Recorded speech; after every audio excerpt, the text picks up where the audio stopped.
Cerita dimulai dengan memperlihatkan seorang pembawa berita yang melaporkan tentang cuaca ekstrim di pinggir pantai.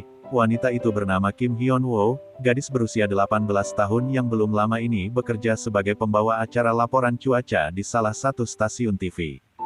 2 tahun kemudian Hyun-woo sudah menjadi pembawa acara tetap di sana, penampilannya pun sudah berubah menjadi semakin dewasa. Hyun-woo memiliki seorang sahabat bernama Junsu. Mereka sudah berteman sejak kecil. Junsu merupakan seorang guru sekolah dasar. Junsu dikenal sebagai guru yang ramah dan baik hati. Adegan memperlihatkan ketika Junsu sedang menyiapkan begitu banyak lilin di apartemennya. Junsu berencana akan memberi kejutan kepada kekasihnya untuk merayakan hari jadi mereka yang ke-100. Setelah selesai mempersiapkan semuanya, Junsu pun bergegas keluar untuk menjemput pujaan hatinya.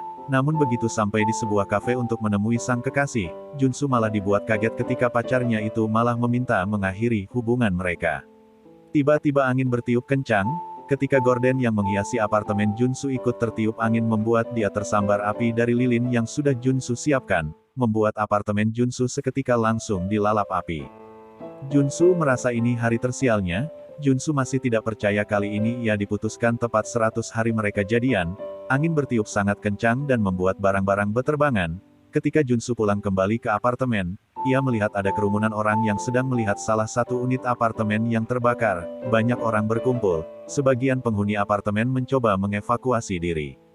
Dan seketika itu juga Junsu baru menyadari jika unit apartemen yang terbakar itu merupakan apartemen miliknya. Akibat kelalaiannya dan mengakibatkan kerugian banyak pihak, akhirnya Junsu pun dibawa ke kantor polisi. Hyun-woo pergi ke kantor polisi sebagai wali dari Junsu. Junsu melihat kedatangan Hyun-woo dan memanggilnya pelan. Hyun-woo yang kesal sama sekali tidak mempedulikan Junsu. Hyun-woo lalu menyapa petugas kepolisian dengan ramah dan mengatakan ia adalah wali Junsu. Kantor polisi pun seketika ramai karena kedatangan Hyun-woo. Bahkan polisi di sana mengatakan kalau mereka adalah penggemar Hyun-woo.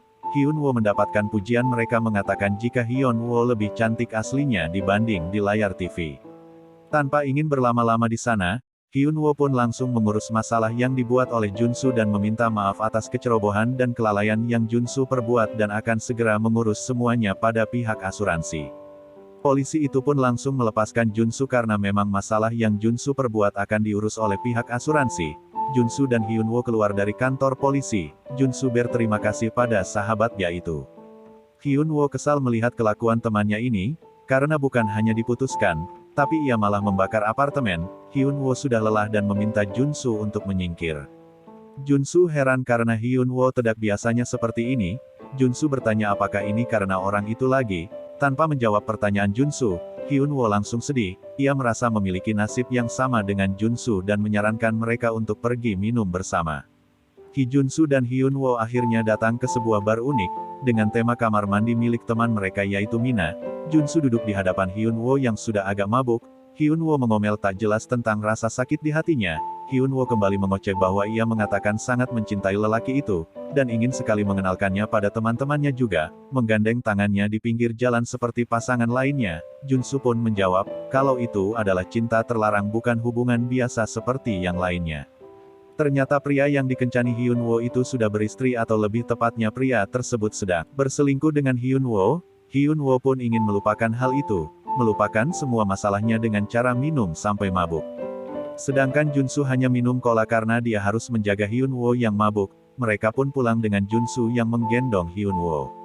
Pagi pun telah tiba, ternyata Junsu membawa Hyun-woo pulang ke rumahnya. Hyun-woo sarapan bersama keluarga Junsu. Hyun-woo merasa perutnya sakit, tentu saja itu akibat dia kebanyakan minum semalam. Adik Junsu mengatakan bahwa Hyun-woo ini hebat karena bisa minum sampai mabuk di hari kerja, dan tidur di rumah mereka 3 kali seminggu. Lalu ia pun mengatakan untuk apa Hyun-woo tinggal di apartemen sendiri jika terus menginap di rumah mereka. Kemudian Junsu mengantarkan Hyun-woo kembali ke apartemennya. Mereka terus berdebat tentang kekasih Hyun-woo yang sudah beristri. Junsu melarang pria itu masuk ke dalam apartemen Hyun-woo, namun Hyun-woo justru menendang bokong Junsu. Hyun-woo mengatakan bahwa ini adalah rumahnya bukan rumah Junsu, jadi Junsu tidak punya hak untuk melarang siapapun berkunjung ke rumahnya. Mendengar hal itu Junsu tentu tidak terima, karena ia sudah menganggap rumahnya Hyun-woo sebagai rumah dia sendiri. Karena ia merasa membantu memindahkan barang-barang saat Hyun-woo pindahan, ia juga selalu membersih apartemen Hyun-woo. Akhirnya Hyun-woo pun mengalah dan mengatakan Junsu mirip seperti ibunya yang suka mengomel. Junsu bertanya pada akhirnya apakah Hyun-woo masih akan berhubungan dengan pria itu. Hyun-woo melihat ke kaca dan ia sadar bahwa ia tidak bisa melanjutkan hubungan itu. Lagi pula ia tidak bisa saling bertemu. Keesokan harinya di kantor, ada seorang pria bernama Dong Jin. Pria ini adalah pacarnya Hyun-woo sekaligus atasannya sendiri. Ia membawa kopi untuk Hyun-woo, lalu ia menuliskan pesan dan menempelkannya ke bawah meja. Aku bawakan kopi untukmu, itu pesan Dong Jin yang membuat Hyun-woo tersenyum. Hyun-woo sedang latihan menyiarkan cuaca hari ini, di studio ponselnya berdering. Hyun-woo langsung mengangkatnya dan telepon itu dari Junsu yang mengajaknya makan malam. Kali ini Hyun-woo menolak ajakan makan malam dengan Junsu, karena ia telah memiliki janji kencan dengan kekasihnya yaitu Dong Jin. Junsu dan temannya mendatangi sebuah bar. Junsu pun curhat kepada temannya itu, bahwa ia tidak mengerti dengan Hyun-woo. Baru sehari yang lalu ia mengatakan bahwa tidak akan melanjutkan hubungannya dengan pria itu, tapi sehari kemudian sudah berubah lagi. Temannya menjawab jangan percaya dengan wanita. Di bar tersebut Junsu pun berkenalan dengan pegawai di sana yang bernama Hejin. Hejin ini adalah gadis yang cukup agresif. Di saat yang sama Hyun-woo dan Dong Jin pun berkencan dan menghabiskan waktu bersama. Hejin merasa tertarik dengan Junsu. Hejin pun langsung mengajak Junsu untuk berkencan. Mau pacaran denganku, tanya Hejin. Junsu melotot melihatnya dan hanya bisa mengangguk melihat Hejin. Hyun-woo masih terus berkencan, bahkan kini mereka pindah ke sebuah hotel. Mereka akan makan malam bersama namun belum memulai kencan romantis mereka. HP Dong Jin berdering dan ternyata panggilan itu dari istrinya.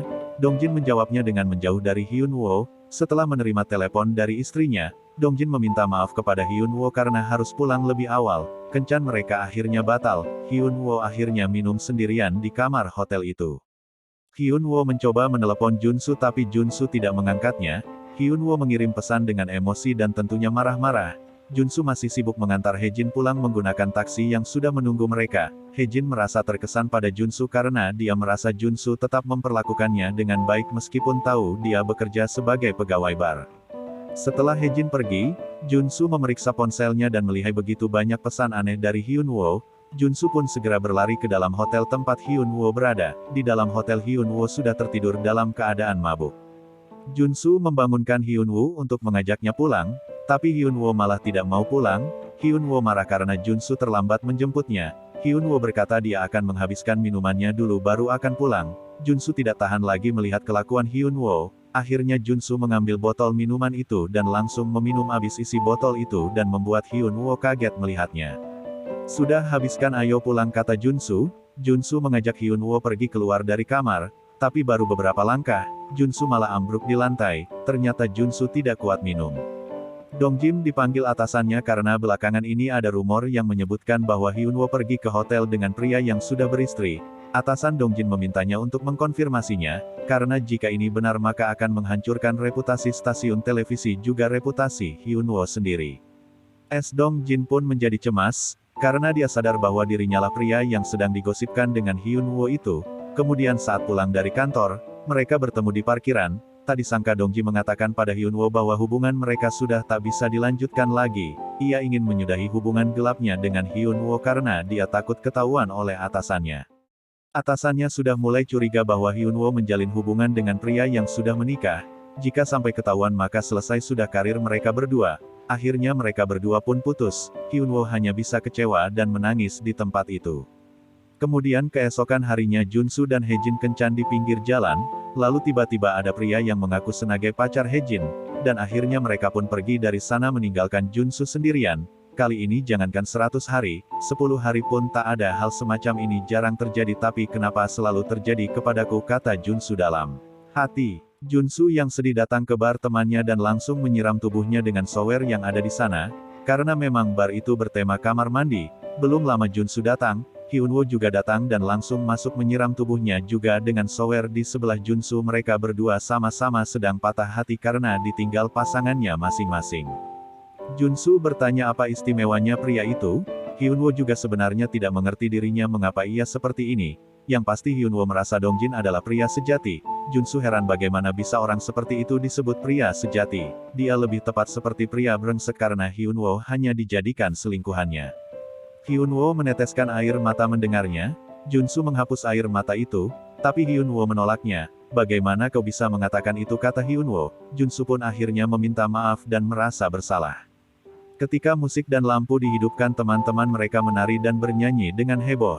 Junsu juga sudah mulai ikut menari dengan gila di hadapan Hyunwoo, membuat Hyunwoo tersenyum. Junsu bergoyang sambil terus meminta-minta pada Hyunwoo. Misi pun berhasil karena akhirnya Hyunwoo ikut menari dengan lepas untuk menghilangkan stresnya. Satu-satunya pria yang bisa membuat Hyunwoo tertawa adalah aku, kata Junsu dalam hati.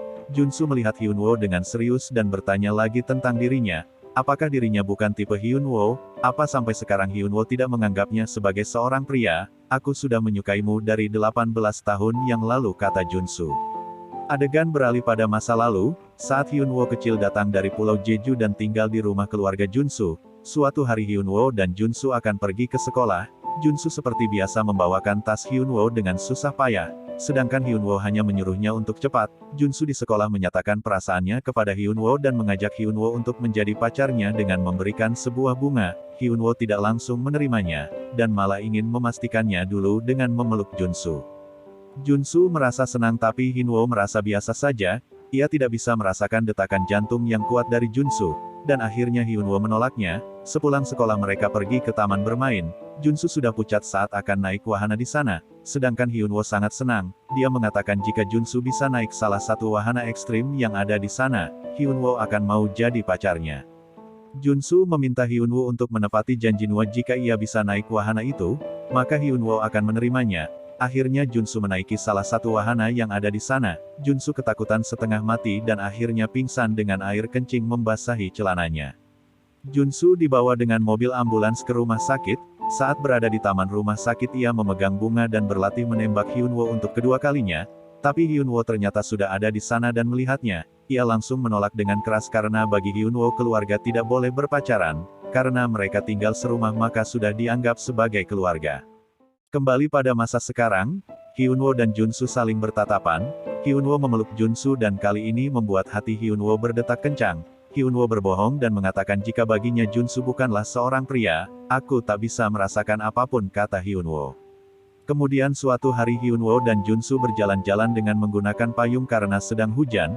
Mereka berhenti di sebuah tempat yang indah, dengan gambar pelangi. Saat sedang bicara Junsu menahan Hyunwoo untuk tidak melihat ke belakang. Karena Junsu tahu ada temannya di sana, dia adalah teman seperjuangan Junsu saat mereka mengikuti wajib militer dulu, dan temannya ini sangat suka dengan Hyunwoo. Namun ternyata temannya itu sudah melihat mereka dan langsung menyapa. Junsu pura-pura baru melihat temannya itu dan langsung menyapanya juga dengan ramah, namun tetap menghalangi pandangan temannya itu agar tidak melihat Hyunwoo. Tapi akhirnya mereka berkenalan juga. Akhirnya mereka lanjut makan malam bersama. Junsu sudah mengerti situasinya, bahwa ia akan menjadi makanan nyamuk di sini, makanya ia pura-pura menerima telepon dan keluar dari tempat itu dan mulai memberikan kesempatan kepada temannya itu untuk melakukan pendekatan pada Hyunwoo, karena ini juga bagus untuk Hyunwoo mencari orang baru lagi pula. Menurut Junsu, temannya itu adalah anak yang baik. Beberapa hari kemudian Hyunwoo dan teman Junsu pun semakin akrab, namun Junsu malah gelisah dan terus menghubungi Hyunwoo. Hyunwoo yang sudah mau tidur dibuat kesal. Junsu meneleponnya hanya untuk menanyakan apakah Hyunwoo hari ini pergi lagi dengan temannya itu. Junsu malah melarang Hyunwoo untuk tidak bertemu lagi dengan temannya dan mengatakan jika dia tidak cocok dengan temannya itu. Hyunwoo tidak mengerti dengan pemikiran Junsu. Jika menurutnya tidak cocok, kenapa dikenalkan padanya, kata Hyunwoo. Karena menurut Hyunwoo teman Junsu malah terlihat manis dan juga pintar. Junsu tetap melarang Hyunwoo berhubungan lagi dengan temannya itu, karena waktu itu ia hanya berpikir untuk mencarikannya teman bicara sesaat bukan untuk berhubungan lebih serius. Hal ini membuat Hyunwoo semakin kesal dan menutup teleponnya. Junsu juga kesal, ia membanting HP-nya. Kemudian suatu hari Hyunwoo dan teman Junsu menghabiskan waktu bersama. Hyunwoo diantar pulang. Ketika Hyunwoo akan masuk ke dalam apartemennya, ia dibuat kaget setengah mati melihat Junsu sudah ada di depan pintu masuk gedung, dengan pose berdiri dan menatap tajam pada Hyunwoo. Hyunwoo memencet tombol lift dan Junsu mulai mengomel melarang lagi Hyunwoo untuk tidak berhubungan lagi dengan temannya itu. Hyunwoo pun mulai emosi dan memukul Junsu. Junsu pun marah, kali ini ia tidak akan membiarkan dirinya dipukul lagi oleh Hyunwoo. Saking emosinya Junsu melampiaskan kemarahannya dengan bertanya, apa selama ini Hyunwoo tahu kenapa Junsu bersedia dipukul olehnya? Hyunwoo tidak menjawab dan memilih masuk ke dalam lift. Setelah masuk ke dalam lift, Junsu kembali mengeluarkan isi hatinya yang sudah terpendam. Kau tahu arti cinta sejati, kau hanya mencintai dirimu sendiri. Apakah kau pernah berpikir bahwa orang itu sudah berkeluarga, kau merebut suami orang? Kau hanya memikirkan dirimu sendiri. Hyunwoo mendengar semua ucapan Junsu dan membuatnya sedih. Junsu terus meluapkan amarahnya mengatakan selama ini sudah 18 tahun ia mendukung Hyunwoo, tapi Hyunwoo tidak pernah melihatnya sekalipun. Kau pikir hanya kau yang sakit hati, aku juga sakit hati, kata Junsu. Hyunwoo menangis dan berkata, tidak ada yang menyuruhmu mencintaiku. Kita jangan bertemu lagi, bisakah kau menjauhiku? Junsu yang mendengar itu menjadi kesal, ia heran kepada dirinya sendiri kenapa bisa suka pada wanita seperti itu. Junsu keluar dari gedung dan rintik hujan pun turun. Hyunwoo melihat kembali foto-fotonya bersama Dong Jin di ponselnya. Kali ini ia menghapus semua kenangannya. Keesokan harinya Hyunwoo kembali bekerja membacakan berita cuaca di studio. Tanpa ia tahu di kantor sudah banyak berita tersebar tentang dia yang berkencan dengan suami orang. Bahkan reporter lainnya malah menyebarkan berita. Orang-orang berkumpul melihat berita itu, mereka terus bergosip tanpa tahu Hyunwoo ada di belakang mereka. Dong Jin menyerahkan ID card-nya dan mengatakan ke bosnya bahwa ia yang akan bertanggung jawab dan mengundurkan diri. Para pimpinan perusahaan juga membahas hal ini, karena hal ini harus dicegah, bagaimanapun ini akan merusak citra perusahaan. Hyunwoo berjalan dengan lesu dan reporter wanita yang tidak suka padanya bahkan menamparnya. Aku tidak bisa bekerja dengan wanita kotor sepertimu, kau merebut tempatku dan melakukan hal ini, kata wanita itu. Setelah menamparkan mencaci Hyunwoo, dia pun pergi bersama teman-temannya dan berdoa semoga Hyunwoo dipecat. Berita terus menyebar di internet, Junsu pun tahu hal itu dan segera menghubungi Hyunwoo. Junsu mencari keberadaan Hyunwoo di apartemennya namun tidak ada. Lalu ibunya Hyunwoo menelepon dan memberi kabar kalau Hyunwoo pulang kampung. Junsu semakin resah karena tidak tahu apa yang harus ia lakukan. Sebenarnya aku tahu selama 18 tahun kamu di belakang melindungiku. Aku juga tahu aku selalu mengecewakan ketulusanmu. Semua yang kau lakukan demi kebaikanku, tapi kau bilang aku tidak melihatmu yang ada di belakangku. Walaupun tahu aku sangat egois, tapi aku sangat merindukanmu, Junsu. Suara Hyunwoo terdengar. Setelah beberapa hari berlalu untuk menenangkan diri dari masalah, Hyunwoo akhirnya memutuskan untuk pergi ke Eropa dan bekerja di sana. Hyunwoo kembali ke apartemennya. Dia mengemasi bajunya di dalam koper. Ketika Hyunwoo sudah siap untuk pergi dari apartemennya, di waktu yang sama Junsu yang tahu bahwa Hyunwoo akan pergi ke Eropa langsung pergi mengejarnya. Junsu berlari kencang, sambil terus menelpon Hyunwoo. Ketika Hyunwoo akan naik taksi, dan saat itu juga Junsu berhasil melihatnya, Junsu menyeberang jalan. Di jalan yang ramai ia menghentikan mobil yang lewat secara paksa dan hampir tertabrak. Begitu sampai di depan taksi, Junsu merenggangkan tangannya dan membuat Hyunwoo terkaget. Lalu Junsu membawa Hyunwoo pergi. Junsu berkata, mungkin selama ini aku lemah. Sebelum lebih menyesal aku ingin mengungkapkan semua isi hatiku. Mereka pergi ke taman hiburan dan akan naik wahana yang paling Junsu takuti. Junsu bilang pada Hyunwoo apakah ia ingat dengan janjinya dulu. Jika Junsu berhasil naik wahana ini maka Hyunwoo akan jadi oacarnya. Hyunwoo khawatir karena Junsu takut ketinggian. Junsu mengatakan kata-kata terakhirnya, aku tak ingin berteman denganmu lagi, sekarang aku ingin memegang tanganmu dan hidup bahagia bersama. Kau bisa mendengarnya, kata Junsu. Hyunwoo pun berkata bahwa ia bisa mendengarnya. Wahana pun terus naik dan Junsu mulai ketakutan, tapi ia tetap mengatakan semuanya, jangan pergi ke Eropa, jadilah pacarku, setiap hari aku akan menggendongmu, setiap hari akan kubelikan makanan untukmu, setiap hari kubiarkan kau memukulku, dan setiap hari aku akan berusaha keras membuat hatimu tersentuh, aku akan berusaha keras menjadi seorang pria sejati. Aku tak bisa hidup tanpamu, mulai sekarang lihatlah aku, jangan bilang tidak. Hyunwoo pun membalas ucapan Junsu, aku bukannya tidak melihatmu, aku bisa melihatmu dengan jelas sekali, maaf aku selalu tahu perasaanmu tapi aku selalu pura-pura tidak tahu dan membuatmu patah hati. Aku sangat menyesal aku tidak akan pergi ke Eropa. Hyunwoo pun berjanji pada Junsu. Junsu sudah di atas wahana, ia ketakutan setengah mati dan akhirnya mengatakan aku mencintaimu. Hyunwoo, kau dengar, aku akan semakin mencintaimu setiap hari, semakin mencintaimu, sambil membuat tanda hati. Hyunwoo bisa melihatnya dan juga berkata mencintai Junsu. Hyunwoo juga membuat tanda hati dengan kedua tangannya, dan saatnya permainan dimulai. Junsu berteriak sangat kencang sambil terus bilang, aku mencintaimu, aku mencintaimu. Aku mencintaimu, sampai ia lemas di akhir permainan. Junsu turun dari wahana dan mendatangi Hyunwoo. Mereka pun berpelukan erat. Junsu berterima kasih dengan keringat mengalir deras. Setelah 18 tahun aku bisa mengatakan aku cinta padamu dan aku juga berhasil mengatasi rasa takutku pada ketinggian, kata Junsu. Kemudian mereka berdua pun akhirnya berpacaran dan hidup bersama saling mencintai. Film pun berakhir dengan happy ending.